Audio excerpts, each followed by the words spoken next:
right, let's finish up our review problem with doing two variable inequalities. Okay, so my first one here is y is less than or equal to x plus 2. So since it is a less than or equal to, our boundary is included. So that should be a solid filled in line here. My slope is what's being multiplied by x. So that's going to be 1. And my y-intercept is going to be a positive 2. So remember, when there's no number in front of the x, it's technically being multiplied by a 1. We don't always write it that way because multiplying by 1 doesn't change x, doesn't change our number at all. Because it is less than or equal to, the less than portion of that tells me to shade underneath below since it's a less than. And let's get graphing here. So my y-intercept is 2. So I'm going to go there. And then my slope is a positive 1. So if I want to make that a fraction, I just divide by 1. Again, that doesn't change my number. And so I'm just going to go up 1 over 1, up 1 over 1, up 1 over 1. So I do a couple points there. And then I like to use my shape tool and make sure you're filling up your whole graph.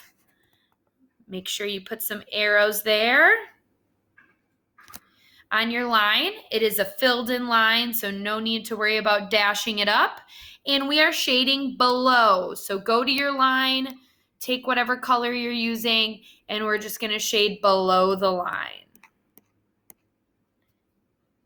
And there's my solution. All right, so that one was a line. It looks like letter B is going to be a parabola, a quadratic. So my symbol for this one is a greater than.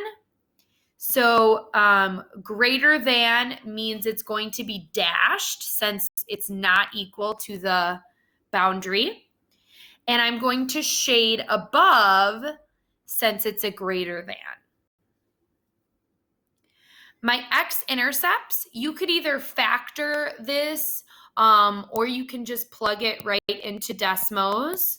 So y is greater than x squared minus 16. This is a difference of squares. So my x-intercepts are going to be the square root of 16, 4 and negative 4. And it looks like my vertex, my minimum, is 0, negative 16. And you can see here on Desmos, folks, it is a dashed parabola. So that's a great way to check your work. So 4, 0, negative 4, 0, 0, negative 16. So let's put that on my graph here. Be aware of the scaling. 0, negative 16, 1, 2, 3, 4, 5, 8. Just making sure on the scaling there. And then this was a dashed parabola, guys, so do your best to draw it in. Nice and symmetrical to the best of your abilities. And we are shading above, so you can look back at Desmos, see what that looks like. Shading above here, I go to my parabola, and I'm going to shade above it. So I'm filling in that U shape, and that is my solution. Cool. So those ones are done. And now we're going to do a system. So remember, a system is just where we graph the two inequalities on the same graph paper, and where they overlap is the final solution, because I'm looking for solutions that work in both inequalities, okay? So I'm going to color coordinate mine. Here's my top line. Y is greater than negative 1/3 x plus 2. So we are going to dash this line since it's a greater than. The boundary is not included. My slope is a negative 1/3. My y-intercept is a positive 2. And I would shade above since it's a greater than symbol. So let's do that. I'm going to go to 2. My slope is negative 1/3. So I go down 1 to the right 3, down 1 to the right 3, down 1 to the right 3. This is a dashed line. So I'm going to go to my shape tool, but I'm going to use a nice light color so that when I dash, it looks dashed. So you can kind of barely see my yellow line here, which is good because then I'm going to go over it with a pink dash. Okay. So there's my line, and I'm going to shade above it. Now, don't go too crazy in the shading because remember, this isn't our final answer because that's just the shading for one inequality. The final solution will be where both of them are shaded.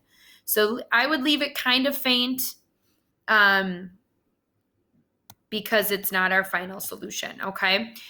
My second line here, y is less than x minus 1. This will also be dashed because it's a less than sign. So we are going to shade below. The boundary's not included. There's no or equal to. Remember, when there's no number seen with the x, that's just a 1. And then my y-intercept is -1. So graph that. To make 1 a fraction, I just divide it by 1. So +1 means up 1 over 1, up 1 over 1, up 1 over 1, up 1 over 1, up 1 over 1. You can go as nuts as you want.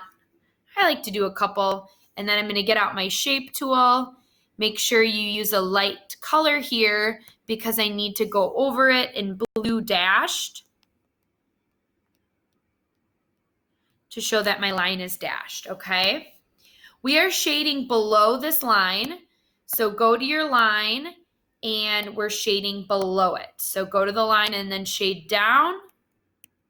And the final solution is where both colors exist, right? So what region created by the two lines here has both colors? And I like to do this in purple. I see both blue and pink in this little triangular region here. So I'm going to make that pretty dark, and I might even put on here, this is my final solution, so that your teacher knows you recognize the pink and the blue is just to show our work. The purple is representing all of the points in here. So you can even see them, right? All of these points in this region make both inequalities true. So that's really what we're solving for. That region in there has all of the points that work in both inequalities. All right. Alrighty, folks. Thanks for sticking with it. I've got one more problem. It looks like it's loading. Technical difficulties, always fun. Let me try reloading my page. See if that works. Bear with me. If it doesn't pop up in a minute or so here, folks, try that last one on your own. It is a multiple choice question, and it's just giving you the equation. Oh, yes, it popped up. My lucky day. So this is the equation it gives me here, folks. Y is greater than x plus 3. So we're circling the correct choice here. So I would make a little list in your head. It is greater than, so we should see shading above the line, and it should be a dashed line, right? Since there's no or equal to. So right away, I don't even have to think too much about it. A and B are out of here, right? Because they're shading below the line. So it's going to be C or D. I need above and I need a dash. So that looks like choice C to me. And let's just make sure my y-intercept is at 3 and my slope is a +1, up 1 over 1. You betcha. Choice C is the correct answer. And you can always plop this into Desmos to double check your answer. All right, folks? Good luck. Reach out if you need any more help. We'll see you back later on for your test. You are going to do great.